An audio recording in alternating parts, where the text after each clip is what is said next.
The morning sun cast long shadows across the marble steps of Westminster Palace as James Mitchell adjusted his ceremonial uniform for what he thought would be another ordinary day of duty. At 28 years old, James had served as a royal guard for 6 years, standing watch over Britain's most important ceremonies and events. His record was spotless, his dedication unwavering, and his respect for the monarchy absolute. Nothing in his training had prepared him for what would unfold on this crisp October morning. James came from a military family that had served the crown for 3 generations.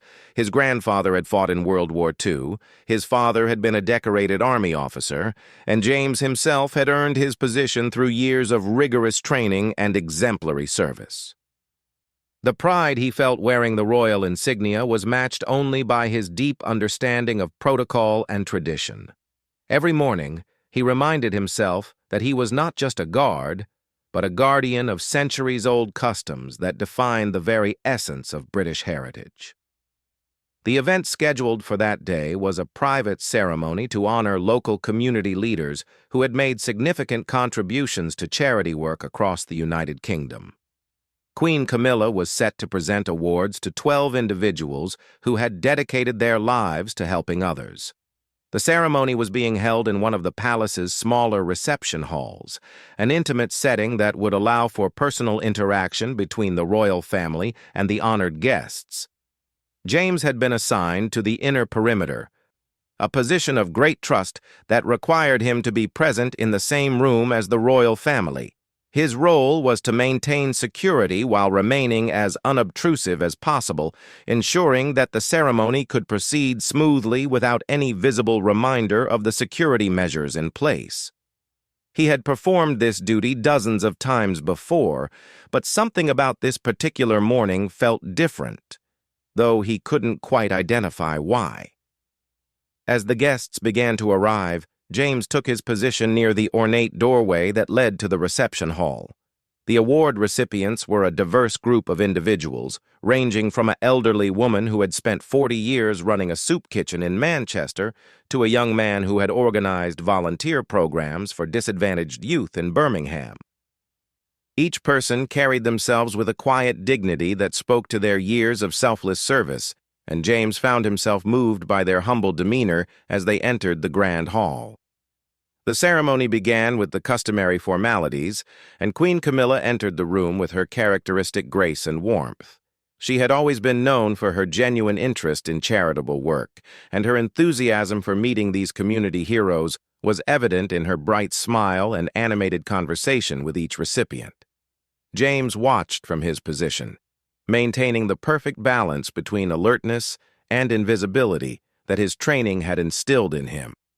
Everything proceeded according to schedule for the first hour. The Queen moved from person to person, listening intently to their stories, asking thoughtful questions about their work, and expressing sincere appreciation for their contributions to society. The atmosphere in the room was warm and celebratory, filled with the kind of genuine human connection that made these intimate ceremonies so meaningful. James felt privileged to witness these moments of recognition for people who rarely sought the spotlight for their good deeds. It was during the presentation to Mrs. Eleanor Davies, the soup kitchen volunteer from Manchester, that the first unusual moment occurred. As Mrs. Davies was telling the Queen about the challenges of feeding homeless individuals during the harsh winter months, she suddenly stumbled slightly, her age and the emotion of the moment causing her to lose her balance momentarily. James instinctively took a small step forward, ready to assist if needed. But Mrs. Davies quickly steadied herself with a gentle laugh, apologizing for her clumsiness. Queen Camilla immediately put the elderly woman at ease, taking her arm gently and suggesting they sit down for a moment. It was then that the Queen noticed James's subtle movement and the concern evident in his posture. Their eyes met briefly across the room, and James saw something in her expression that he had never encountered before during his years of service. There was an intensity there, a measuring quality that seemed to assess not just his professional competence, but something deeper about his character. The moment passed quickly, and the ceremony continued. But James couldn't shake the feeling that something significant had occurred in that brief exchange of glances. Queen Camilla's demeanor remained warm and engaging with the award recipients. But James noticed that her eyes occasionally drifted in his direction, as if she were contemplating something important. He maintained his professional composure, but internally he began to feel a growing sense of unease about what might be developing. As the final presentations were being made, James observed a subtle change in the Queen's behavior. She seemed to be drawing out the conversations longer than usual, asking more detailed questions, and engaging in more personal discussions with each recipient. It was as if she were building toward something, creating an atmosphere that would support whatever she had in mind. The other palace staff seemed unaware of any change, but James's trained eye could detect the slight shift in her usual pattern of behavior. The last award recipient was Father Michael O'Brien, a Catholic priest who had spent 30 years working with recovering drug addicts in Liverpool. His story was particularly moving, as he had overcome his own struggles with addiction before dedicating his life to helping others find their way back from the same dark path he had traveled. As he spoke about the importance of dignity and respect in the recovery process, his words seemed to resonate deeply with Queen Camilla, who listened with an intensity that captured the attention of everyone in the room. It was in the midst of Father O'Brien's heartfelt speech about the power of compassion to transform lives that Queen Camilla made her unprecedented decision. Without any warning or explanation, she turned away from the priest and walked directly toward James's position near the doorway. The entire room fell silent as she approached. Her eyes fixed on his face with an expression that combined authority, curiosity, and something else that James couldn't quite identify. When she reached him, Queen Camilla stopped just 3 feet away and spoke in a voice that was clear enough for everyone in the room to hear. Her words were simple, direct, and completely unexpected given the context of the ceremony and the location where they stood. She looked directly into James's eyes and said, "I want you to kneel before me, here and now, in front of all these witnesses." The request hit James like a physical blow, not because it was inherently unreasonable, but because of when and where it was being made. Kneeling before the monarch was a traditional sign of respect and submission that had been part of British protocol for centuries. But it was typically reserved for specific ceremonies like knighthood investitures or coronations. To be asked to kneel during a charity award ceremony in front of community volunteers who were there to be honored for their service felt completely out of place and inappropriate. James felt every pair of eyes in the room focusing on him as he processed the Queen's request. The award recipients, who moments before had been celebrating their recognition, now stood in uncomfortable silence, unsure of what they were witnessing. The other palace staff members present seemed equally confused, their professional training warring with their uncertainty about how to respond to such an unusual situation.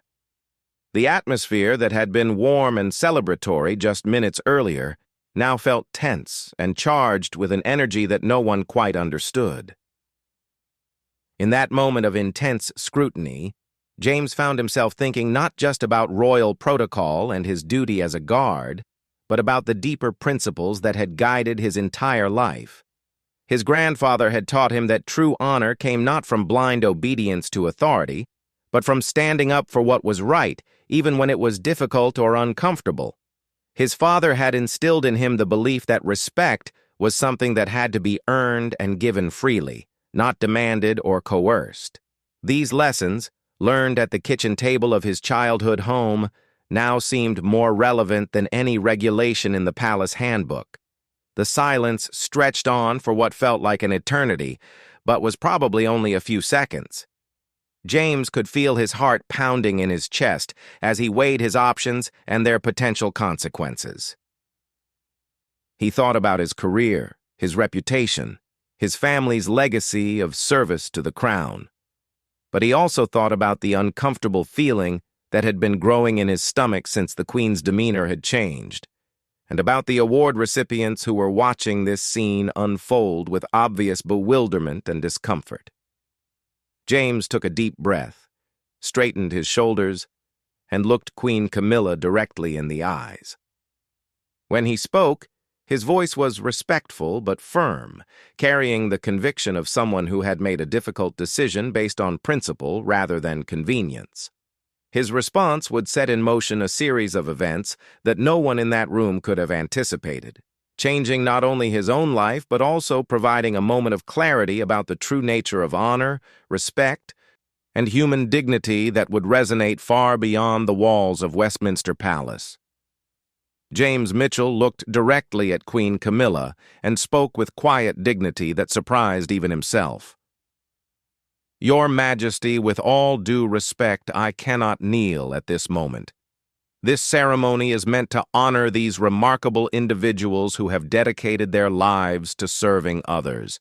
They deserve to be the center of attention, not me.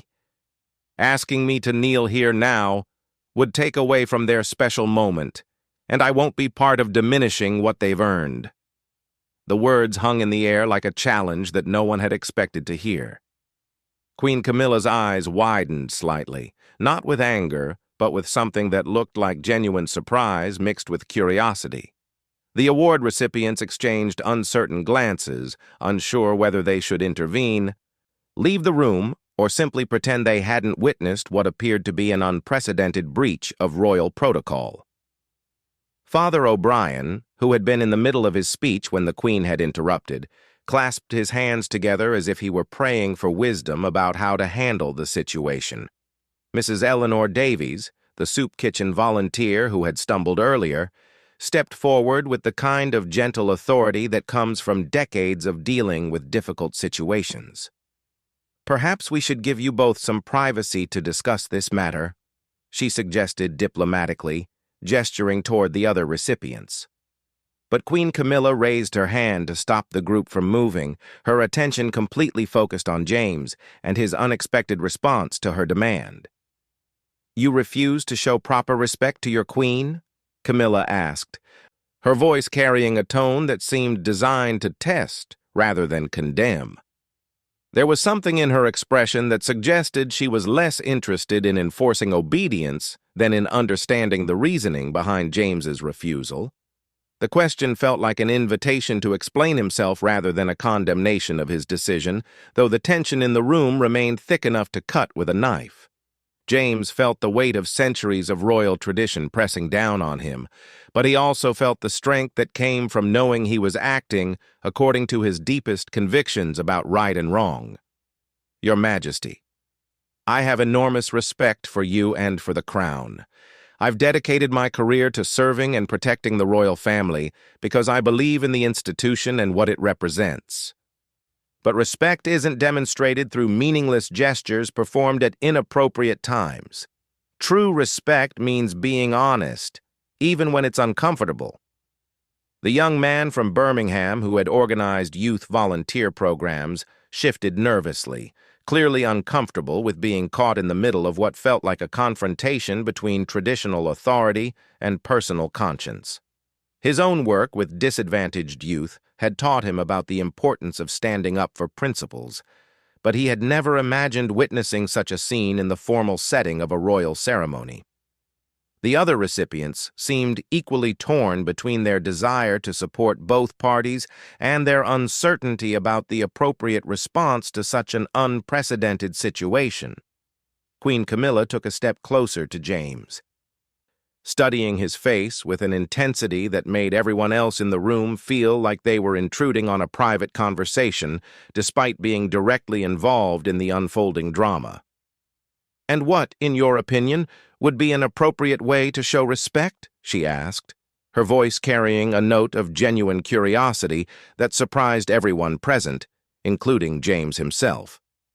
"By treating this ceremony with the dignity it deserves," James responded without hesitation. "By focusing on these incredible people who have spent years helping others without expecting recognition or reward. By honoring their service instead of creating a spectacle that makes them uncomfortable witnesses to something that has nothing to do with why they're here." These individuals came to be celebrated for their contributions to society, not to watch a power struggle between you and me." Father O'Brien nodded slightly at James's words, recognizing in them the same principles of service and humility that had guided his own work with recovering addicts. The priest had spent years learning that true authority came from leading by example rather than demanding submission, and he could see that the young guard understood this fundamental truth about leadership and respect. His decades of ministry had taught him to recognize authentic conviction, and he saw it clearly in James's respectful but unwavering stance. The silence that followed James's explanation was different from the shocked quiet that had greeted his initial refusal. This silence felt thoughtful, contemplative, as if everyone in the room was processing not just what had been said, but what it meant about the nature of respect, authority, and human dignity. Queen Camilla continued to study James's face, but her expression had shifted from testing to something that looked almost like appreciation for his honesty and courage. Mrs. Davies, drawing on her years of experience mediating conflicts in the soup kitchen between frustrated, hungry people, spoke again with gentle wisdom. "In all my years of service, I've learned that the most powerful moments come when people speak from their hearts about what they believe is right. It seems to me that's what's happening here. Both of you are trying to do what you think is best, just from different perspectives." Queen Camilla turned to look at the elderly woman, then slowly surveyed the faces of all the award recipients who were watching this exchange with varying degrees of discomfort and fascination. She seemed to be seeing them clearly for the first time since her unusual request had disrupted their celebration, and something in her expression suggested that she was beginning to understand the impact her actions had on the very people she had invited to honor. "You believe that asking you to kneel would dishonor these individuals?" the Queen asked James, her tone suggesting that she was genuinely seeking to understand his perspective rather than challenging his judgment. The question seemed to acknowledge that his concerns might have merit, even if she hadn't considered them when she made her original demand. "I believe it would make this ceremony about power and submission instead of about service and recognition," James replied steadily. "These people have spent their lives kneeling in service to others, metaphorically speaking. They've humbled themselves to help people who society often ignores. Today should be about lifting them up, not about demonstrating hierarchy or authority. They deserve better than to be made uncomfortable witnesses to something that feels more like a test than a celebration." The young volunteer coordinator from Birmingham found himself unexpectedly moved by James's words, recognizing in them the same respect for human dignity that had motivated his own work with disadvantaged youth. He had spent years trying to show young people that their worth didn't depend on their willingness to submit to arbitrary authority, but on their capacity to contribute positively to their communities. Watching this guard stand up for those principles in such a challenging situation filled him with admiration and hope. Queen Camilla walked slowly around the room, making eye contact with each of the award recipients as if she were seeing them with new eyes. The ceremony that had started as a celebration of their service had become something entirely different, a moment that was revealing truths about respect, authority, and human dignity that no one had expected to explore. When she completed her circuit of the room, she returned to stand directly in front of James, but her posture and expression had changed significantly.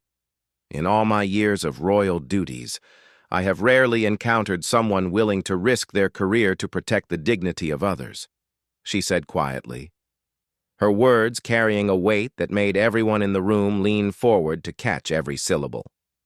Most people would have knelt immediately, whether they agreed with the request or not, simply to avoid confrontation or potential consequences. Your refusal wasn't about defying authority for its own sake. It was about protecting something more important than protocol.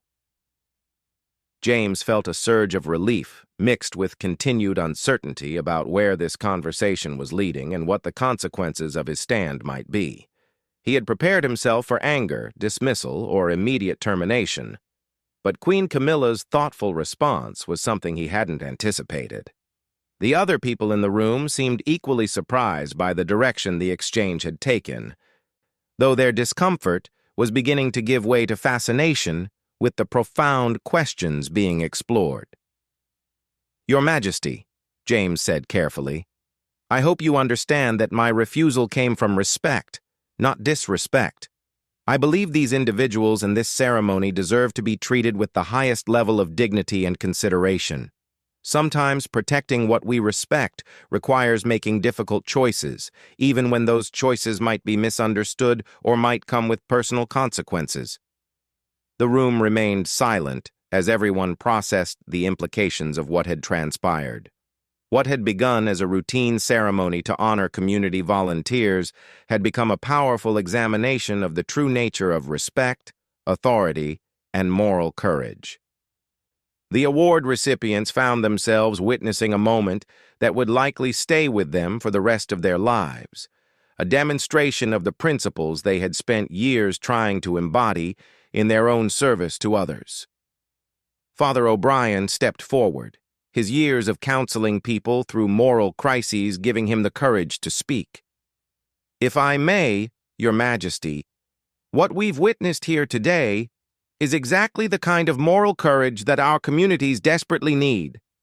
This young man has shown us what it means to stand up for principles even when it's difficult, to put the welfare of others before personal safety, and to speak truth with respect but without compromise. These are the same qualities we try to instill in the people we serve." Queen Camilla looked at the priest with newfound respect, then turned her gaze back to James. What happened next would surprise everyone in the room and create a moment that none of them would ever forget. Her response would demonstrate that sometimes the most powerful lessons come from the most unexpected sources, and that true leadership requires the wisdom to recognize when someone else's courage has taught you something valuable about yourself and your responsibilities. Queen Camilla stood in silence for a long moment, her eyes moving between James and the award recipients who had unwittingly become witnesses to one of the most unusual exchanges in modern royal history. The weight of Father O'Brien's words seemed to settle over her as she processed everything that had transpired in the past few minutes. When she finally spoke, her voice carried a humility that surprised everyone present, including herself. "James Mitchell," she said slowly, using his name for the first time during the encounter, "you have just taught me something that 6 years of royal training failed to accomplish. You've shown me that true respect cannot be demanded or commanded. It must be earned through actions that demonstrate genuine care for others and authentic commitment to principles that matter more than personal comfort or convenience." The Queen's words created a ripple of astonishment throughout the room. Mrs. Davies felt tears beginning to form in her eyes, recognizing in this moment the same kind of transformation she had witnessed countless times in her soup kitchen when people found the courage to be vulnerable and authentic with each other. The young volunteer coordinator from Birmingham felt his heart racing as he realized he was witnessing history in the making, a moment that would redefine his understanding of leadership and moral courage. "But more than that," Queen Camilla continued, her voice growing stronger and more confident, "you've reminded me why these ceremonies matter and who they should truly serve. When I asked you to kneel, I was thinking about protocol and tradition, but I had lost sight of the real purpose of today's gathering. These remarkable individuals came here to be celebrated for their selfless service, not to witness a demonstration of royal authority or hierarchical power structures." James felt his tension beginning to ease slightly, though he remained alert and uncertain about where this conversation was leading. He had prepared himself for various possible consequences of his refusal, but a thoughtful acknowledgement of his concerns and an examination of the underlying principles hadn't been among the scenarios he had imagined. The other palace staff members present seemed equally stunned by the Queen's response, clearly unsure of the protocol for such an unprecedented situation. Queen Camilla turned to address the award recipients directly, her expression reflecting genuine remorse for having disrupted their special day. "I owe all of you an apology for allowing my personal curiosity about this guard's character to overshadow the celebration you deserved. You came here to be honored for years of dedicated service to your communities, and instead you found yourselves caught in an uncomfortable situation that had nothing to do with your achievements." Father O'Brien stepped forward with the gentle authority that came from decades of helping people navigate difficult conversations. "Your Majesty, if I may say so, what we've witnessed today has been its own kind of service. We've seen two people choose principle over convenience, honesty over diplomacy, and authentic respect over empty gesture. These are the same qualities that have driven our work in our communities, and seeing them demonstrated at the highest levels of society gives us hope that our efforts matter." The priest's words seemed to provide a framework for understanding what had occurred, transforming what could have been seen as an awkward confrontation into a powerful demonstration of the values that everyone in the room had dedicated their lives to promoting. Mrs. Davies nodded in agreement, her decades of experience helping people in crisis having taught her to recognize moments of genuine breakthrough when they occurred. "In my years running the soup kitchen," Mrs. Davies said with quiet confidence, "I've learned that the most important moments often happen when someone has the courage to speak truth in a difficult situation. What this young man did today took the same kind of bravery that we ask people to show every day when they're trying to rebuild their lives or help others. He stood up for what he believed was right, even when it was scary and uncertain." Queen Camilla listened to these words with visible emotion, clearly moved by the perspective these community servants were offering on the situation. What had begun as a test of protocol had evolved into a powerful lesson about the nature of service, respect, and moral courage that none of them had expected to encounter during what was supposed to be a routine ceremony. "James," the Queen said, turning back to face the guard who had sparked this transformation, "your refusal to kneel when I demanded it has taught me something profound about the difference between respect that is forced and respect that is freely given. The respect these individuals have earned through their years of service is infinitely more valuable than any gesture I could demand through royal authority." The young volunteer coordinator from Birmingham found his voice, speaking with the passion that had driven his work with disadvantaged youth for the past 5 years. "What happened here today shows exactly why we do the work we do. We try to teach young people that they don't have to accept situations that feel wrong or unfair, even when the pressure to comply comes from authority figures." Seeing someone demonstrate that courage in such a challenging situation gives us a perfect example to share with the kids we're trying to help. James felt a profound sense of relief and gratitude as he realized that his decision to stand up for his principles had not only been understood, but had somehow contributed to a deeper conversation about the values that everyone in the room shared. His refusal to kneel had been motivated by respect for the ceremony and its honorees, and somehow that respect had been recognized and appreciated rather than punished. Queen Camilla walked slowly around the room one more time, but now her movement felt contemplative rather than testing.